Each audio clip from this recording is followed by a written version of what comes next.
Bonjour à tous, bienvenue à Chauneuf, dimanche en politique spéciale. Ce matin, nous avons installé nos caméras au pied du grand tremplin sur la zone de départ de cette manche de Coupe du Monde de combiné nordique. Un événement d'ampleur internationale, évidemment emblématique pour notre massif jurassien. Un massif qui néanmoins doit faire face à des températures de moins en moins hivernales, des chutes de neige de moins en moins abondantes. Alors comment le Jura s'adapte-t-il au réchauffement climatique? On va en débattre avec nos 4 invités ici. Je vous les présente tout de suite. D'abord Olivier Erard, directeur de la station de Métabier, grande station de ski du Haut-Doubs. Également sur ce plateau improvisé, Jean-Sébastien Lacroix, président de la Sogestar, la société de gestion de la station des Rousses. Vous êtes dans le Jura. Également avec nous Pierre-Albert Vandel, le patron de la Transjurassienne, président de la Transorganisation, et Anthony Poulain, élu écologiste bisontin, originaire du Haut-Doubs. Bonjour à tous les 4, merci d'avoir accepté notre invitation. Alors vous en avez l'habitude, cette émission, vous pouvez la commenter en direct sur les réseaux sociaux avec le mot dièse qui s'affiche Dimpol FC comme dimanche en politique Franche-Comté. Et puis je me ferai le relais de vos questions tout au long de cette émission, tout au long du débat. Alors messieurs, le réchauffement climatique, j'aimerais que vous nous expliquiez comment vous en prenez compte dans vos métiers respectifs. Olivier Erard, à Métabier, est-ce que c'est une donnée qu'on prend en compte aujourd'hui au quotidien? Oui, ça fait partie intégrante de nos méthodes, de nos métiers. On est par nature soumis aux aléas météorologiques, donc on adopte une certaine résilience et on a beau faire tout le travail qu'il faut pour l'année, on reste dépendant de cette météo et ça fait partie de notre ADN. Et alors ça se traduit comment dans les faits? Ça se traduit par de l'appréhension de savoir si on aura du froid pour faire de la neige de culture et de la neige naturelle. Et puis après, c'est de travailler le produit neige le mieux possible, d'en être le plus gardien de la qualité. Mais vous vivez ça comme un défi au fur et à mesure des hivers? Non, je crois qu'au fur et à mesure des hivers ou de l'expérience, on vit ça de manière très philosophe. On apprend, c'est un métier d'humilité. Et puis finalement, c'est dans notre culture, donc ça n'a rien de traumatisant ou de dramatique. Jean-Sébastien Lacroix, même question, vous aux Rousses, à quelques kilomètres de Métabier, la donne est la même, l'enjeu est le même? Bien sûr, on a tout à fait la même problématique, donc effectivement, on doit pallier à ce réchauffement climatique. Après, on a déjà des pistes de travail, on fait une préparation de pistes qui est bien plus affinée que ce qui se faisait avant, et du coup, on a besoin également de moins de neige pour pouvoir ouvrir nos remontées mécaniques. Et puis, on a toujours bien sûr un appui de la neige de culture, même si on en fait vraiment, je dirais, sans forcer la dose, parce qu'on est vraiment très vigilant sur la ressource en eau.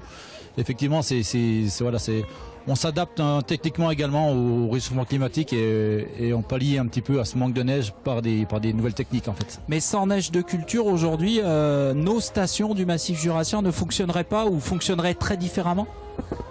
Après, c'est sur l'amplitude d'ouverture. On risquerait d'avoir une amplitude d'ouverture qui serait un peu moindre. Il n'empêche qu'on est un peu dans une période où on optimise un petit peu nos domaines skiables en utilisant vraiment les parties qui sont les mieux exposées et qui tiennent le mieux la neige. Donc même avec peu de neige, on arrive toujours à ouvrir une partie de l'hiver. La neige de culture, effectivement, c'est un apport qui fait qu'on arrive à avoir plus d'amplitude sur nos ouvertures. Pierre-Albert Vandel, vous êtes le patron de la Transjurassienne qui va dans 3 semaines fêter ses 40 ans. Ça fait 40 ans que la course tente de traverser avec plus ou moins de bonheur le massif jurassien. Alors il y a eu d'ailleurs la première année, elle a été annulée faute de neige. Tout à fait, donc c'est pour ça que c'est pas d'actualité. Il y a 40 ans, à la première édition, en 79, elle avait été annulée. Donc on se retrouve sur ces mêmes problématiques. Quelquefois, on a manque de neige qui nous perturbe et qui nous inquiète. Mais bon, on est toujours optimiste et on prend les mesures nécessaires pour qu'on puisse nous relier le Doubs-Jura puisque c'est notre objectif. Et le réchauffement climatique, c'est une réalité. Je veux dire, ça se ressent. C'est quand même. Il y a toujours eu des hivers avec plus ou moins de neige, mais de manière sur le long terme, vous sentez que c'est de plus en plus compliqué? Notre problématique, on a 75 km de pistes à entretenir et puis la neige elle tombe, elle est là. Par contre, on a beaucoup d'endroits où c'est des zones humides et il y a beaucoup de précipitations pluvieuses qui durent pendant une semaine maintenant qu'on n'avait pas il y a quelques années et qui perturbent beaucoup parce que ça limite le manteau neigeux et ça le rend inutilisable. Ce que vous dites, c'est que le problème, c'est pas tant le manque de neige que plus de pluie.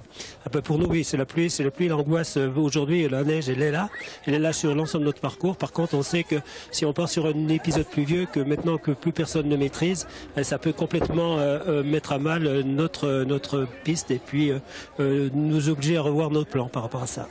Anthony Poulain, vous êtes écologiste. Est-ce que la manière dont le massif s'adapte au réchauffement climatique, on vient d'entendre 3 professionnels, vous satisfait ? Pas pleinement, en tout cas pas pleinement dans la façon dont les stations s'adaptent. Si c'est pour produire de la neige industriellement avec des canons à neige, en tant qu'écologiste, ça ne me convient pas. Par exemple, on a vu la station de Métabier récemment et on avait pris position sur cette question, produire de la neige alors même qu'il y avait de la restriction d'eau dans tout le département. Les retenues collinaires, pour nous, c'est pas possible. Aujourd'hui, la réalité du réchauffement climatique, elle est là dans le massif jurassien. Les données sont là, hein. Par exemple, dans les tourbières de Frasnes, c'est 2 degrés de plus en 10 ans. L'érosion de la biodiversité, c'est une réalité. Combien de grands tétras aujourd'hui dans la forêt du Rizou par rapport à ce qui était il y a 50 ans. On le voit dans nos territoires, nous avons vraiment le réchauffement climatique, beaucoup moins de neige. On estime, il me semble que chaque année on perd 1 jour de neige et à peu près 1 centimètre de neige par an. En 30 ans, on a perdu 30 jours de neige, une partie de la saison, un quart de la saison. Qu'est-ce qu'on fait demain? Alors moi, les chiffres que j'ai qui m'ont été fournis par Météo France, c'est qu'il y a quelques années, on était à 2 mois et demi d'enneigement sur le massif jurassien, à peu près autour de 1000 mètres. On va dire, aujourd'hui, c'est plutôt 2 mois. Oui, voilà. En très peu de temps, en réalité, il a fallu de toute façon que les acteurs s'adaptent. Mais aujourd'hui, la question qui se pose à nous est de savoir est-ce qu'on va et on prend un autre virage totalement sur le tourisme. On se dit que le produit, comme ça a été dit tout à l'heure, le produit neige n'est plus forcément le seul à vendre, y compris en hiver. Ou est-ce qu'on continue et on sera de plus en plus devant, au pied du mur et les acteurs du territoire, les emplois seront là pour le coup vraiment menacés. Soit on anticipe et on sauve des emplois, soit on fait différemment et on sera face à des grandes difficultés dans quelques années. Olivier Erard, je vous laisse répondre.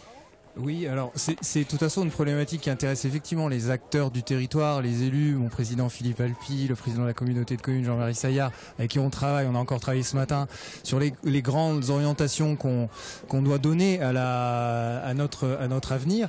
On a une obligation de pivoter vers quelque chose, vers un produit qui à terme, quand on voit les modèles climatiques, aujourd'hui on a des niveaux de définition qui sont assez bons, on a 20 ans devant nous. En Métabier, c'est ça qui se prépare.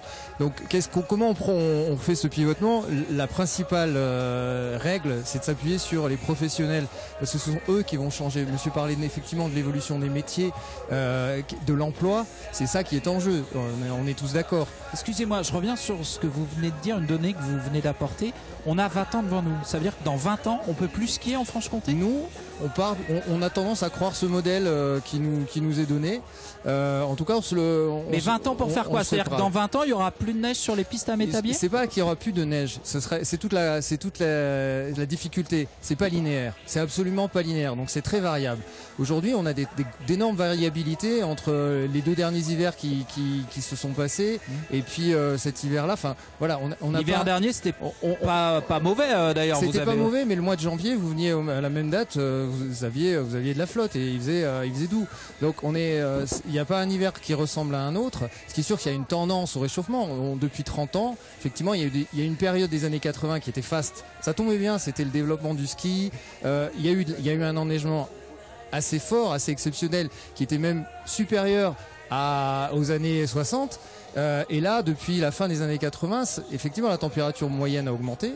Là, on est à un espèce de carrefour où on se dit, est-ce que, en fonction des choix internationaux qui vont être faits sur les émissions de gaz à effet de serre, soit on va continuer à décoller à partir de 2040, soit on arrive à stabiliser un peu et nous, ça nous laisse un peu de souffle. Anthony Poulain. Les choix internationaux, ils sont déjà faits. On est engagé, la France, à réduire nos émissions. Nous sommes dans cette trajectoire et la demande des citoyens, elle est très forte sur cette question-là. Il vient d'avoir une pétition de 2 millions de personnes qui soutiennent le recours des associations contre l'État pour une action climatique. Donc il y a une vraie demande citoyenne, y compris, je pense que cette demande va s'exprimer de plus en plus fort sur le tourisme responsable, sur le tourisme climatique.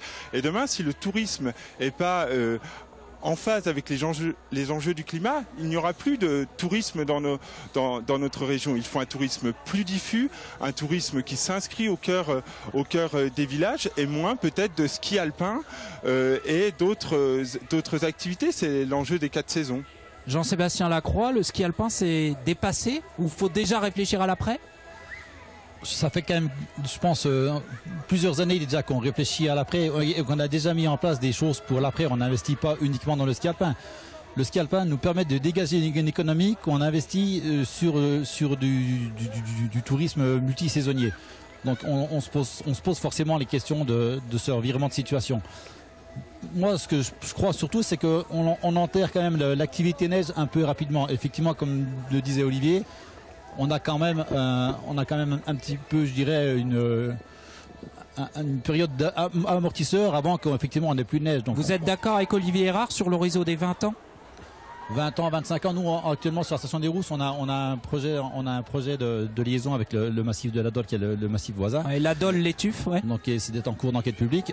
Sur ces investissements, forcément, on a fait des prospectives pour voir si, effectivement, il fallait y aller, il fallait pas y aller. Donc, effectivement, on nous annonce des hivers qui seront à peu près les mêmes qu'on a actuellement sur une quarantaine d'années. Ça fait déjà quand même, je dirais, quelques décennies qu'on a des hivers qui ne se ressemblent pas, comme disait Olivier, et qu'il faut qu'on soit capable de passer les mauvais hivers. Il y aura des bons hivers, des moyens hivers, des mauvais hivers. Et après, c'est juste qu'effectivement, il faut qu'on s'adapte à cette météo difficile. Quels sont les enjeux économiques ? Vous pouvez nous rappeler combien vous faites travailler de personnes, directement et indirectement, ce que représentent les emplois saisonniers, par exemple? Nous, sur la station des Rousses, à la Sogestar, on a en pleine période du mois de février, on a à peu près 180 personnes qui travaillent dans l'entreprise. Donc après, c'est sûr, si on ajoute à ça les restaurants, les logements, les hôtels, etc., c'est sûr que ça fait beaucoup de personnes. Actuellement, il n'empêche que les gens qui viennent encore sur la station des Rousses et sur Métabier également, ils viennent quand même en priorité pour faire du ski. Donc effectivement, on a d'autres activités qui viennent se greffer autour parce qu'on investit sur d'autres choses.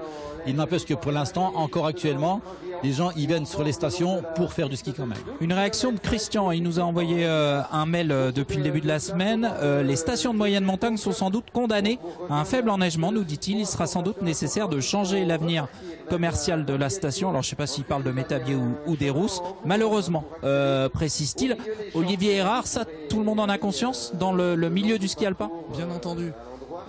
Moi je rebondis sur le propos de Monsieur Poulain, mais il faut faire attention à ne pas plaquer à une théorie sur ce que veulent les clients ou sur ce qu'est aujourd'hui le tourisme de notre montagne. Comme le disait Jean-Sébastien Lacroix, les gens viennent chez nous d'abord pour le ski. Le ski, c'est 90% du chiffre d'affaires d'une station. On peut, et on le fait, on diversifie. À Métabier, le VTT, on a fait x2 en l'espace de 3 ans en termes de fréquentation. C'est 10% de notre chiffre d'affaires et on est l'une des stations en France qui a la part la plus forte. Il faut bouger, il faut changer les choses. On est sur ces dynamiques-là. Mais il ne faut pas imaginer qu'on fait un on-off et on serait irresponsable de se tirer une balle dans le pied aujourd'hui sur le ski alors qu'on est encore en capacité d'en assurer une viabilité et que les clients viennent pour ça. Ça, je peux être d'accord sur le fait que c'est pas on-off, et c'est d'ailleurs tout le discours des écologistes sur les phases de transition écologique et énergétique. Il y a une phase de transition, mais dans cette phase de transition, il ne faut pas entretenir un mythe autour de la neige. Aujourd'hui, un canon à neige, mettre de la neige de culture, c'est entretenir le mythe qu'on peut continuer à être sur les mêmes périodes d'enneigement. Aujourd'hui, en effet, il y a des périodes de neige où on peut faire du ski. Mais ça maintient une activité économique pour tout le massif, Anthony Poulain. À quel coût pour les collectivités, pour les impôts? À quel coût environnemental lorsqu'on sait qu'un canot à neige, pour produire 1 hectare de canot à neige, c'est une piscine olympique d'eau qu'il faut? Au moment où on a vu l'ensemble des... On va laisser répondre Olivier Erard parce que ça le fait sourire. On a d'ailleurs une question, Monsieur Erard, de Sylvain. Quel est le bilan écologique d'un canon à neige? C'est une vraie question que se posent les gens souvent. Le bilan écologique. La piscine olympique. Alors, le canon à neige, nous on n'appelle pas ça un canon à neige parce que c'est comme si on mettait de la poudre de perlimpinpin au fond d'un canon et qu'on le balançait et qu'il se posait de la neige. Non, c'est un enneigeur qui fait de l'eau et de l'air Aujourd'hui, on a des technologies d'enneigement qui ont réduit considérablement l'énergie, la consommation d'eau et la consommation d'air. Il y a un mythe. Il y a un mythe sur la neige de culture. Il y a eu peut-être un défaut de communication de la profession. Moi, je viens de l'environnement. J'étais responsable de l'environnement pendant 15 ans. Et je trouve que c'est très facile de jeter la pierre sur la neige de culture tant qu'on n'a pas regardé comment ça fonctionne et tant qu'on n'en a pas fait le bilan. Et effectivement, mais on entend mais n'importe quoi sur la neige de culture, alors que c'est hyper géré de manière raisonnée, de manière durable. Vous, on a l'habitude de dire qu'à Métabier, c'est 75% de l'activité. Alors, de recettes, mais c'est 25% de la couverture du domaine skiable, mais effectivement, là, à Noël, Nouvel An, si on n'avait pas eu une neige de culture, il y avait personne. Et du coup, à quel coût Mais depuis qu'on a fait la neige de culture en 2013, les contributions des collectivités ont été réduites. Parce qu'on a fait une augmentation de fréquentation, on a un taux de retour sur ces investissements qui est inférieur à 12 ans. Je vous mets au défi de trouver un investissement qui a un tel taux de retour. Donc, on est face à un principe de réalité. On a des clients qui viennent. La réalité, c'est de dire qu'on a moins de neige et de ne pas entretenir. Mais non, le fait qu'il y ait vous dites n'importe quoi. Neige. On a encore des plages de froid. On a de la technologie vertueuse qui nous permet de faire un produit. On a des clients en face. Moi, ce qui m'intéresse, c'est pas de faire un produit, c'est pas de faire le produit neige. Ce qui m'intéresse, c'est de vendre la destination. Je pense qu'on tombera pas d'accord. Du Haut-Jura, de manière nature, la destination nature, c'est le futur. Quand vous êtes partout dans la région et que vous vendez uniquement Métabier à travers des plaquettes qui montrent des domaines enneigés. Vous vendez en effet ce que vous venez de dire, le produit neige. Moi, ce que je souhaiterais demain, c'est qu'on vende notre territoire comme quelque chose d'une destination de nature à part entière. Mais on va faire tourner la parole. Pierre-Albert Vandel, j'aimerais bien avoir votre point de vue parce qu'on parle beaucoup du ski alpin. Vous êtes plus sur le ski de fond avec la transjurassienne. Le ski de fond qui a aussi besoin d'enneigeurs ou de canons à neige pour reprendre le terme d'Olivier Erard. Pour nous, le premier constat, c'est qu'on n'est pas responsable du climat, du réchauffement climatique. Ça, c'est une échelle beaucoup plus importante que notre massif, que notre activité de ski. Par contre, on est toujours stigmatisé comme les victimes, comme les responsables finalement de ce réchauffement climatique, puisque on nous donne toutes les maux du monde, comme quoi on dégénère la nature, on fait des activités qui ne sont pas responsables à ce niveau-là. Et puis pour la plupart des gens qui vivent sur ce secteur, qui travaillent sur ces secteurs, ils ont leurs racines ici, ils ont toujours respecté cette nature. Donc c'est vrai que c'est un débat qui est quand même... Est-ce qu'on ne doit pas préparer la mutation? Bien sûr qu'on doit préparer la mutation, mais on en est responsable, on est en train de se préparer avec la neige qui existe. Il y a une façon peut-être différente de la garder, de la maintenir. Maintenant on voit qu'il y a des snowfarming qui se préparent. On peut utiliser... Excusez-moi, les snowfarming, c'est quoi? C'est-à-dire que c'est la neige qui est maintenue. Les fermes à neige, quoi. Des fermes à neige de printemps à l'automne suivant. Après, on a effectivement ce problème par rapport à la neige de culture, mais que je sache, comme vient de le dire Olivier, cette neige de culture, elle se transforme en eau. Et elle repart sur le versant en étant dégradé au passage. L'eau qui sort est dégradée. Anthony Poulain soulignait effectivement un événement qui a fait polémique il y a quelques mois. C'est quand vous avez à Métabier testé les canons à neige alors que tout le département était en vigilance sécheresse, que la rivière Le Doubs était à sec sur plusieurs kilomètres. Est-ce que vous comprenez, Olivier Erard, que c'est plus choqué cette image-là des canons à neige qui sont testés alors que la rivière juste à côté est à sec? Oui, mais alors là, on est tout à fait conscient que ça a pu... Et c'est le constat en fait du défaut de communication qu'on a sur le principe de gestion de notre installation qui n'avait rien à voir avec l'arrêté sécheresse. Bon, mais on peut comprendre que d'un point de vue image, on comprenne pas. Parce que c'est de la ressource en eau. C'est une ressource en eau, de l'eau qui est prélevée à la fonte des neiges en avril, qui est stockée en altitude, qui est complètement isolée de tout réseau d'eau potable ou de ressources naturelles. Donc il n'y a aucun lien. On est régi par un arrêté préfectoral loi sur l'eau. Et voilà, donc nous, on a bien compris que oui, en termes d'image, mais on ne regrette absolument pas de l'avoir fait, parce que si on l'avait pas fait, on n'aurait rien fait à Noël et Nouvel An. Jean-Sébastien Lacroix, sur cette problématique de la ressource en eau, comment vous gérez ça au Rousse? Au niveau de la ressource en eau, comme dit Olivier, effectivement, les réserves, on les remplit plutôt au printemps quand la neige fond et quand on a des forts épisodes pluvieux.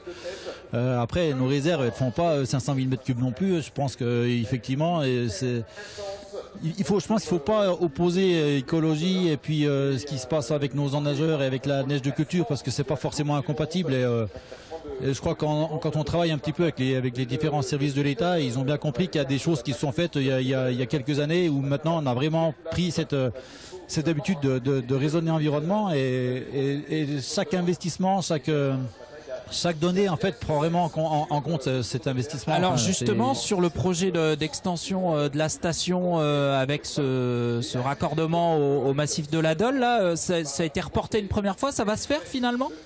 C'était reporté, on a dû refaire des évaluations environnementales et puis donc là je vous dis on est en phase d'enquête publique. Donc a priori si tout se passe bien, les travaux devraient démarrer cet été pour une réalisation pour l'hiver prochain. Et c'est un investissement rentable malgré les conditions d'enneigement? C'est bien sûr un investissement rentable parce qu'on ne se lance pas dans ce genre d'investissement à hauteur de 10 millions d'euros sans avoir une garantie de rentabilité derrière. Donc, vous l'amortissez en combien de temps Non, mais parce que parfois on nous annonce des investissements de ce type-là avec des amortis financiers pendant de longues années, sauf qu'on constate que dans 10 ans, s'il y a moins de neige, est-ce qu'on continuera à payer ces structures-là? Nous, on a calé cet investissement, en fait, on doit le rentabiliser sous 20 ans. Voilà. Sous 20 ans, donc dans 20 ans, potentiellement, il n'y a plus de neige et on continue à payer quelque chose qui servait uniquement pour cette période-là. Dans 20 ans, l'investissement sera... Non, on sera plus de le payer parce que je vous dis que les investissements sont prévus d'être remboursés sous 20 ans. Après, il faut voir que ces investissements, derrière, ils génèrent quand même beaucoup d'économies. Mais ça, à l'heure où on a beaucoup de demandes des citoyens à travers différents mouvements sur comment on utilise l'argent, comment on utilise l'argent public, est-ce qu'on arrive à faire face à toutes ces problématiques-là? On nous annonce aujourd'hui qu'on va faire un certain nombre d'investissements qui seront rentabilisés et qui seront amortis dans 20 ans, alors qu'on n'aura plus cette activité-là dans 20 ans. Ouais, il n'empêche qu'en attendant ces 20 ans, pendant ce temps-là, le retour économique pour les collectivités, il est certain. C'est pas de l'argent qui est dépensé sans avoir de retour sur les collectivités non plus. Pierre-Albert Manders. Alors moi, ce que je trouve dommage, c'est que là, il y a toujours un débat d'opposition on va parler de mépris respectif entre les uns et les autres. Nous, on a connu cette... je trouve qu'ils se parlent de manière je parle de façon plus générale.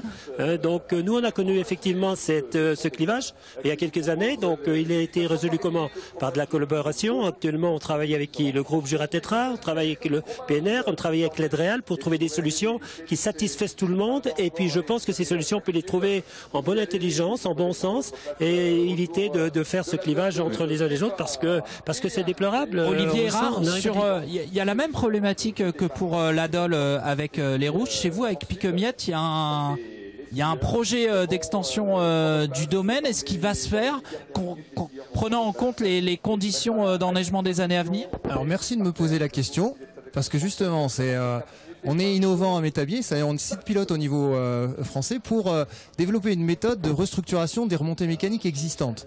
Donc notre politique, elle est complètement durable. D'ailleurs, on a été évalué par un indicateur qui s'appelle Biome, et on est 71% de nos dépenses contribuent au développement durable local. Le BTP, c'est 30%, la grande distribution, c'est 20%, la moyenne des domaines skiables, c'est 60%.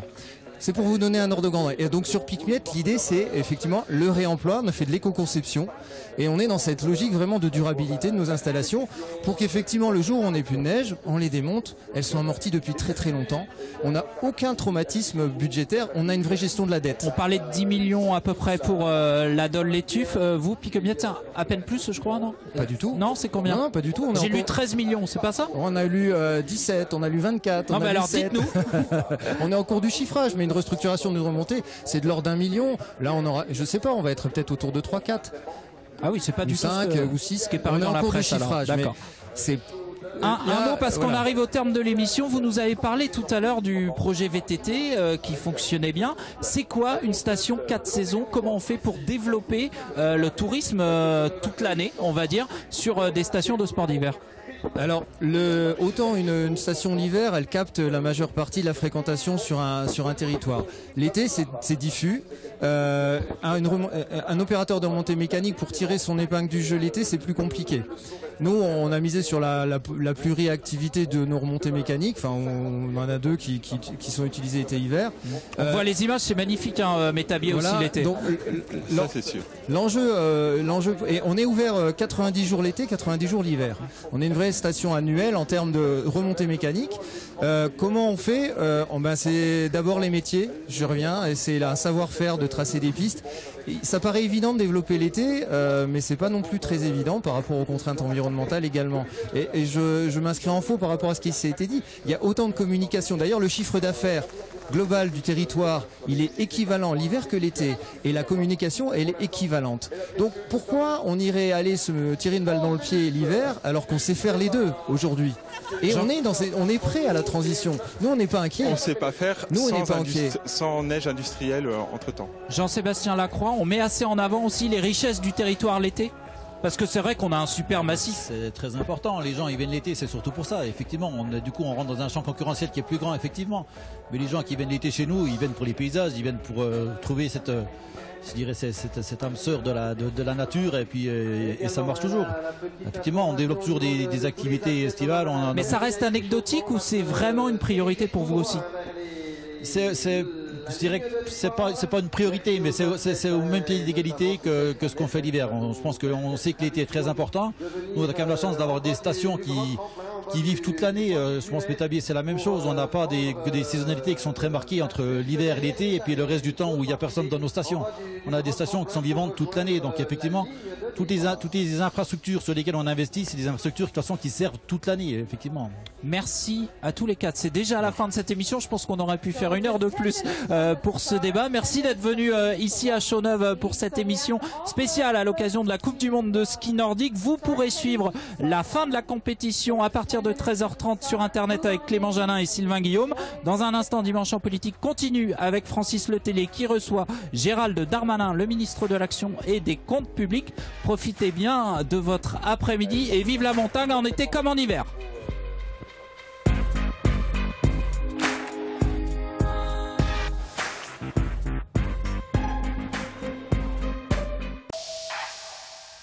Je suis à